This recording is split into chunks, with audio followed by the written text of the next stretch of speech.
Hey guys, welcome to another episode of the vlog. Today we are going to talk about being you, because you are your greatest asset. You is your biggest brand, and you is what you bring to the table. So there is no reason why on planet Earth you should try to be like something else that isn't you. The reason why I'm talking about this today is because we live in a society that is so multicultural, is so diverse, and people are under a lot of pressure to be something they are not in order to impress others. Like the Bible says that your talent will make way for you before great men. Have you ever thought about what your talent is? If you find yourself in a group of people and you're the only one who can speak in a particular way, that distinguishes you, that becomes your talent. And that is because your original self, your uniqueness, your originality is you. It makes you different. It opens doors for you in a different way. So why would you want to be like somebody else? In the society in which we live in right now, a lot of people like to try to talk like something they are not. They try to act like something they are not. They try to live a life that is not reflective of who they really are. And that is where we miss the point. Being you is what you bring to the table. Being you is what opens the door for you. I'm going to give you two examples that I've experienced in my own life personally. Once upon a time, I went for a movie audition. I wasn't an actress. I just saw a poster for movie audition, and I carried my friends and we rushed ourselves into the audition and went and got into the audition room and auditioned for roles. Now, back in those days, the entertainment industry in my country wasn't that big. It wasn't that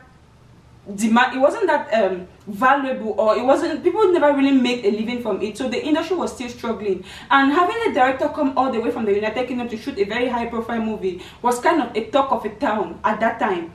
And me being an amateur, me being so naive, I went into that interview, and at the end of the day, the director gave me the lead role.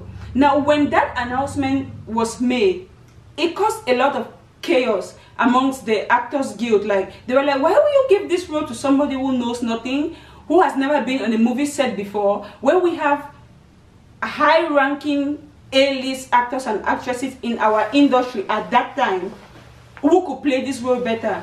And the director said, I gave her the role because the role is her. I don't need her to act. I just need her to play being her.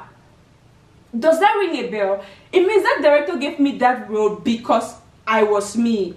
And truth be told, when I got into that audition, I don't even know what I did. They just gave me a script. I read what was on the script. I did what I could do, and I left.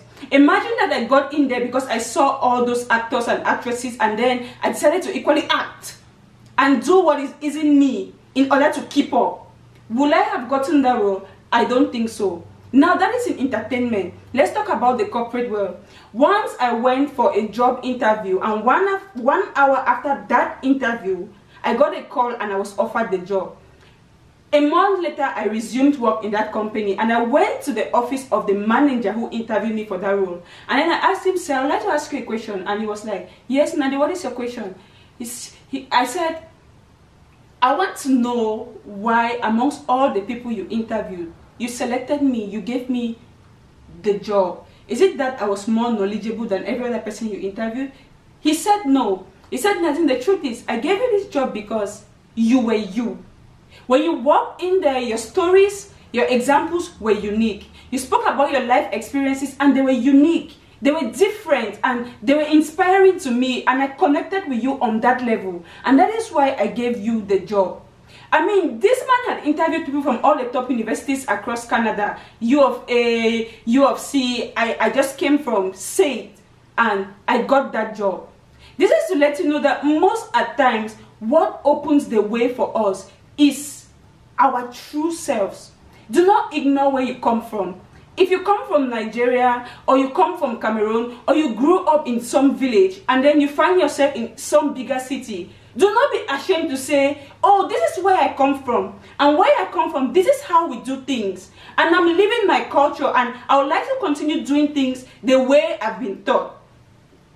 That way you stand out, you're different. And the opportunities that will come your way, I'm telling you, you won't even imagine it. But if you get to an environment and you just completely forget about where you come from, and you start doing things the way you see others doing things, and you don't even understand why they do things the way they do, and you start talking like, that's not really the way you talk, and you just start, like, what I'm trying to say is, don't try to fake something that is not you, because when you're not real, when you're not genuine, trust me, most often than not, 99% of the time, the person who is talking to you knows that you are not genuine.